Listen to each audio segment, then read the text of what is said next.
Assalamualaikum warahmatullahi wabarakatuh. Perkenalkan, nama saya Erwan Musadat, MPM 20422076 dari kelas 5G dari mahasiswa Universitas PGRI Islam Pari, dosen pengampu mata kuliah Pak Andri Pale, Magister Pendidikan. Baiklah, di kesempatan kali ini kita akan membahas tentang Pancasila dalam kehidupan sehari-hari. Baiklah anak-anak, ada yang tahu tentang apa itu Pancasila? Ya, tahu semua ya.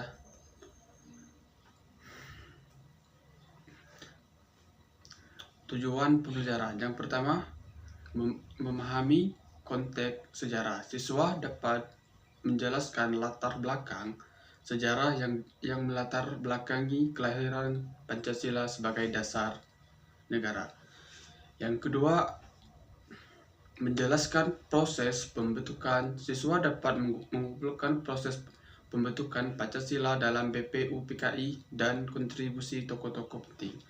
Yang ketiga, ada mengenai 5 sila Pancasila. Siswa dapat menyebutkan dan menjelaskan makna dari masing-masing sila Pancasila serta relevansinya dalam kehidupan sehari-hari. Yang keempat, ada mengaplikasikan nilai-nilai Pancasila. Siswa dapat mengidentifikasi cara-cara menerapkan nilai-nilai Pancasila dalam kehidupan berbangsa dan bernegara. Pengertian Pancasila. Pancasila adalah dasar negara Republik Indonesia yang terdiri dari 5 sila yang saling berkaitan dan menjadi pedoman dalam kehidupan berbangsa dan bernegara. Secara harfiah, Pancasila berasal dari bahasa Sanskerta, di mana panca berarti 5 dan sila berarti prinsip atau dasar. Profil pelajar Pancasila. Yang pertama, pemahaman mendalam tentang Pancasila. Siswa memahami setiap sila Pancasila secara komprehensif. Yang kedua, siswa mampu menjelaskan makna dan relevansi setiap nilai dalam kehidupan sehari-hari. Yang kedua, ada penginternalisasian nilai-nilai kebangsaan. Siswa menginternalisasi nilai-nilai Pancasila sebagai bagian dari identitas dan pandangan hidup. Penggunaan nilai-nilai tersebut sebagai landasan dalam pengambilan keputusan dan perilaku sehari-hari. Yang ketiga, ada kepribadian yang berkualitas, memiliki karakter yang kuat, inklusif, dan beretika. Yang kedua, siswa menunjukkan sikap hormat, toleransi, dan kepedulian terhadap sesama. Yang keempat, ada kesadaran kebangsaan yang tinggi. Siswa memiliki kesadaran akan pentingnya persatuan, keberagaman, dan kebinekaan dalam membangun bangsa. Yang selanjutnya, siswa mampu menghargai perbedaan dan berkontribusi pada kemajuan bersama. Yang terakhir, peran sebagai agen perubahan. Guru mendorong untuk menjadi agen perubahan yang membawa dampak positif dalam lingkungan sekitar. Yang kedua, ada berkomitmen untuk menjalankan nilai-nilai Pancasila dan dalam tindakan nyata untuk kemajuan sosial dan bangsa. Pengertian Pancasila dalam kehidupan sehari-hari.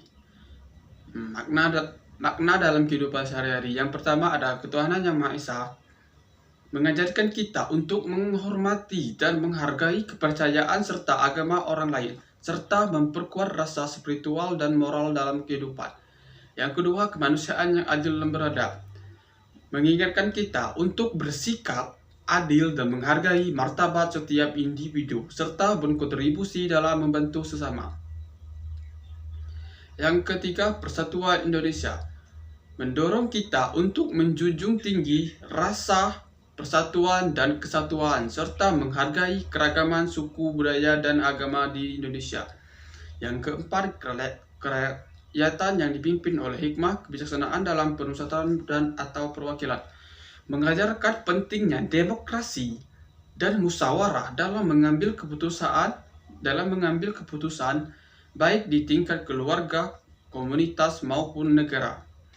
Yang kelima, keadilan sosial bagi seluruh rakyat Indonesia. Mendorong kita untuk berusaha menciptakan kesejahteraan dan keadilan sosial bagi semua lapisan masyarakat dalam membantu mereka yang membutuhkan. Sejarah kelahiran Pancasila. Pancasila sebagai dasar negara Indonesia lahir dalam konteks perjuangan bangsa untuk meraih kemerdekaan dari penjajah. Berikut adalah ringkasan sejarah kelahiran Pancasila. Yang pertama, latar belakang. Penjajah selama lebih dari 3,5 abad, Indonesia berada di bawah penjajah Belanda, diikuti oleh pendukung Jepang selama Perang Dunia II. Situasi ini mendorong kesadaran nasional untuk merdeka. Pergerakan nasional. Berbagai organisasi dan tokoh pejuang kemerdekaan mulai merumuskan konsep negara yang dapat menyatukan beragam suku, agama, dan budaya di Indonesia. Yang kedua, BPUPKI dan Pidato Soekarno. Badan Penyidik Usaha Persiapan Kemerdekaan Indonesia BPUPKI dibentuk pada 1 Maret 1945 untuk merumuskan dasar negara. Yang kedua, Pidato Soekarno pada 1 Juni 1945 di hadapan BPUPKI menjadi momen penting di mana ia mengemukakan gagasan mengenai 5 sila yang kemudian dikenai sebagai Pancasila. Yang ketiga ada selanjutnya 3. Rumuskan Pancasila. Setelah Pidato Soekarno, pembahasan lebih lanjut dilakukan dalam Panitia 9 yang terdiri dari tokoh-tokoh nasional. Mereka merumuskan Pancasila secara resmi. 5 sila Pancasila yang dirumuskan adalah: yang pertama, ketuhanan yang Maha Esa; 2, kemanusiaan yang adil dan beradab; 3, persatuan Indonesia; 4, kerakyatan yang dipimpin oleh hikmah, kebijaksanaan dalam musyawaratan dan perwakilan; 5, keadilan sosial bagi seluruh rakyat Indonesia. Yang keempat, pengesahan Pancasila kemudian disahkan sebagai dasar negara pada 18 Agustus 1945, sehari setelah proklamasi kemerdekaan Indonesia. Yang kelima, makna Pancasila. Pancasila menjadi panduan bagi kehidupan berbangsa dan bernegara, mengajak rakyat untuk hidup berdampingan dalam keragaman dan menegakkan nilai keadilan serta persatuan.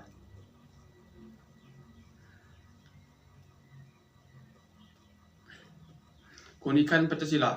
Pancasila memiliki keunikan yang membedakan dari ideologi lain baik di dalam maupun di luar negeri. Berikut di sini ada beberapa keunikan. Yang pertama, sistem nilai yang komprehensif. Pancasila mencakup aspek moral, sosial, politik, dan budaya, sehingga menjadi pedoman yang holistik bagi kehidupan masyarakat Indonesia. Yang kedua, menghargai keragaman. Pancasila dirumuskan dalam mempertimbangkan keragaman suku, agama, dan budaya di Indonesia. Ini menjadikannya sebagai dasar yang inklusif dan dapat diterima oleh seluruh lapisan masyarakat. Yang tiga, Pancasila sebagai ideologi terbuka. Pancasila memiliki sifat fleksibel yang memungkinkan penyesuaian dengan perkembangan zaman tanpa kehilangan esensi dasarnya. Ini membuat Pancasila relevan di berbagai konteks sosial dan politik. Yang keempat, berbasis pada nilai spiritual. Sila pertama, ketuhanan yang Maha Esa, menunjukkan bahwa Pancasila mengakui pentingnya nilai-nilai spiritual dalam kehidupan berbangsa dan berbeda dengan banyak ideologi lain yang cenderung sekuler. Yang kelima, keseimbangan antara hak dan kewajiban. Pancasila menekankan pentingnya keseimbangan antara hak dan individu dan kewajiban sosial. Ini mengajak masyarakat untuk tidak hanya memikirkan diri sendiri, tetapi juga kepentingan orang lain dan masyarakat. Yang keenam, prinsip musyawarah. Pancasila mendorong pengambilan keputusan melalui musyawarah, bukan dengan cara kekerasan atau dominasi. Ini menciptakan budaya demokrasi yang lebih dewasa dan beradab. Nah, di sini ada kesimpulan. Kesimpulan, Pancasila berperan sebagai landasan ideologi dan moral yang penting bagi kehidupan berbangsa dan bernegara di Indonesia. 5 sila Pancasila mengajarkan nilai-nilai utama seperti toleransi, keadilan, dan persatuan yang relevan dalam berbagai aspek kehidupan sehari. Dengan menerapkan Pancasila, masyarakat dapat menciptakan lingkungan yang harmonis, menghargai keragaman, serta berkontribusi pada kesejahteraan bersama. Pancasila juga mendorong sikap demokratis, musyawarah, dan tanggung jawab sosial yang esensial untuk pembangunan bangsa dan berkelanjutan. Secara keseluruhan, Pancasila bukan hanya sebagai simbol negara, tapi sebagai pedoman hidup yang mengarahkan individu dan masyarakat menuju kehidupan yang lebih baik, adil, dan sejahtera. Mungkin itu saja yang saya dapat jelaskan tentang Pancasila dalam kehidupan sehari-hari. Mungkin ada kata-kata yang salah dalam pengucapan saya mohon maaf, pada Tuhan saya mohon ampun. Saya akhiri.